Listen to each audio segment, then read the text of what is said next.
TET 1 પરીક્ષા તો પતી ગઈ, પણ હવે આગળ શું? આ જ સવાલ બધાના મનમાં હશે, બરાબર ને? તો ચાલો આજના આ વિશ્લેષણમાં આપણે આખી પ્રક્રિયાને એકદમ સરળ રીતે સમજીએ. પરિણામ આવે ત્યાં સુધી શું શું થશે એ બધું જ. જુઓ આ આંકડો 91,627. આ કોઈ નાનો સૂનો આંકડો નથી હો. આટલા બધા ઉમેદવારો છે જેઓ પરીક્ષા આપી ચૂક્યા છે અને હવે બસ એ જ વિચારી રહ્યા છે કે હવે આગળ શું. તો સમજી શકાય કે આ કેટલું મહત્વનું છે. ચાલો આ આખી વાતને બરાબર સમજીએ. તો આપણે આખી વાતને 5 ભાગમાં વહેંચીને સમજીશું. સૌથી પહેલાં જોઈશું કે અત્યારે લેટેસ્ટ અપડેટ શું છે. પછી વાત કરીશું પ્રોવિઝનલ આન્સર કી અને વાંધા અરજીની. એ પછી ગ્રેસિંગ માર્ક્સ અને પ્રશ્નો રદ થવાની જે વાત છે એ સમજીશું. પછી સૌથી અગત્યનો સવાલ, પરિણામ ક્યારે આવશે? અને છેલ્લે હવે આગળ શું કરવું જોઈએ? તો ચાલો શરૂ કરીએ પહેલા મુદ્દાથી. ટેટ 1 પરીક્ષાનું મુખ્ય અપડેટ. મતલબ કે અત્યારે બરાબર શું ચાલી રહ્યું છે? પરીક્ષા તો પૂરી થઈ ગઈ, પણ સાચી પ્રક્રિયા તો હવે શરૂ થઈ છે. જોઈએ કે આપણે ક્યાં પહોંચ્યા છીએ. પરીક્ષા પૂરી થઈ ગઈ છે અને હવે બોર્ડે એની પહેલી ચાલ ચાલી દીધી છે. એ છે પ્રોવિઝનલ આન્સર કી બહાર પાડવાની. આ બહુ જ અગત્યનું પગલું છે, કારણ કે આના પછી જ આખી વાર્તા આગળ વધે છે. એટલે કે સમીક્ષા અને વાંધા ઉઠાવવાની પ્રક્રિયા શરૂ થાય છે. હવે આવીએ આપણા બીજા મુદ્દા પર, પ્રોવિઝનલ આન્સર કી અને વાંધા અરજી. આપીએ કે એટલે કે પ્રોવિઝનલ આન્સર કી આખરે છે શું અને એ શા માટે બહાર પાડવામાં આવે છે?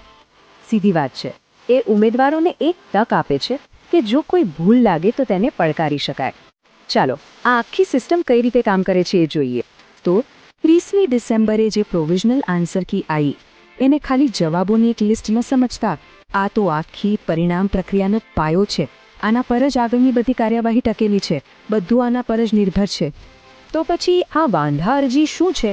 સાવ સહેલી ભાષામાં કહીએ તો જો કોઈને લાગે કે આન્સર કીમાં આપેલો જવાબ ખોટો છે તો બોર્ડને સત્તાવાર રીતે કહેવાની આ એક રીત છે. આનાથી આખી પ્રક્રિયા પારદર્શક બને છે, જે બહુ સારી વાત છે. પણ સવાલ એ છે કે શું ગમે તે વાંધો ઉઠાવીએ તો ચાલે? ના. તો પછી વાંધા અરજી સફળ ક્યારે ગણાય?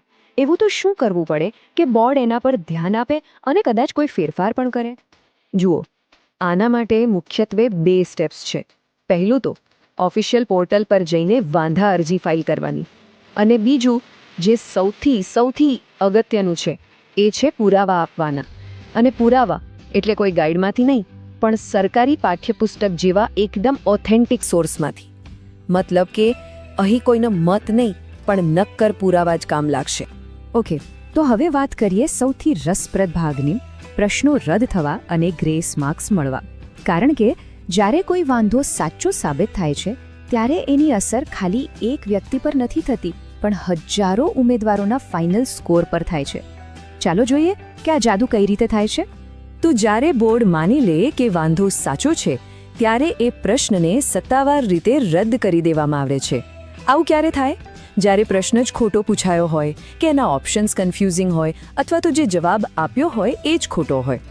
એકવાર પ્રશ્ન રદ થયો એટલે એને ફાઇનલ માર્કિંગમાંથી બહાર કરી દેવાય છે. હવે જ્યારે કોઈ પ્રશ્ન રદ થાય ને ત્યારે મોટા ભાગે 2 વસ્તુ થઈ શકે. એક કે એ પ્રશ્નને ગણતરીમાંથી જ કાઢી નાખવામાં આવે, અથવા બીજું અને જે વધુ બને છે એ છે કે દરેક ઉમેદવારને એ પ્રશ્નના ગ્રેસ માર્ક્સ મળી જાય, ભવે પછી તેમણે કોઈ પણ જવાબ ટીક કર્યો હોય કે ના કર્યો હોય.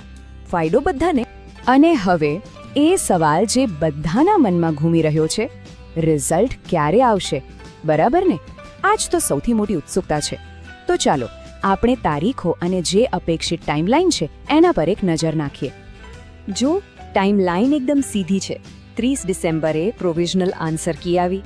3 જાન્યુઆરી OMR શીટ ડાઉનલોડ કરવાની ડેડલાઇન હતી, જે હવે પૂરી થઈ ગઈ છે. અને હવે આ બધી વાંધા અરજીઓ ચેક થયા પછી પરિણામ 15 જાન્યુઆરી પછી કોઈ પણ સમયે જાહેર થઈ શકે છે. તો હવે બસ થોડી ધીરજ રાખવાની છે. ચાલો હવે છેલ્લા અને સૌથી પ્રેક્ટિકલ મુદ્દા પર આવીએ. આગળ શું કરવું? રિઝલ્ટની રાહ જોતી વખતે શું કરી શકાય? હાથ પર હાથ ધરીને બેસી રહેવા કરતાં કેટલીક બાબતો પર ધ્યાન આપી શકાય છે. તો હવે શું કરવું? OMR શીટ ડાઉનલોડ કરવાની તારીખ તો જતી રહી, એટલે હવે મુખ્ય કામ એ છે કે ફાઇનલ અને સુધારેલી આન્સર કીની રાહ જોવી. અને સાથે સાથે ટેટ અને TET-2 જેવી બીજી પરીક્ષાઓ આવવાની છે, તો એના વિશે પણ અપડેટ રહેવું ખૂબ જરૂરી છે. તૈયારી અટકાવવી ના જોઈએ.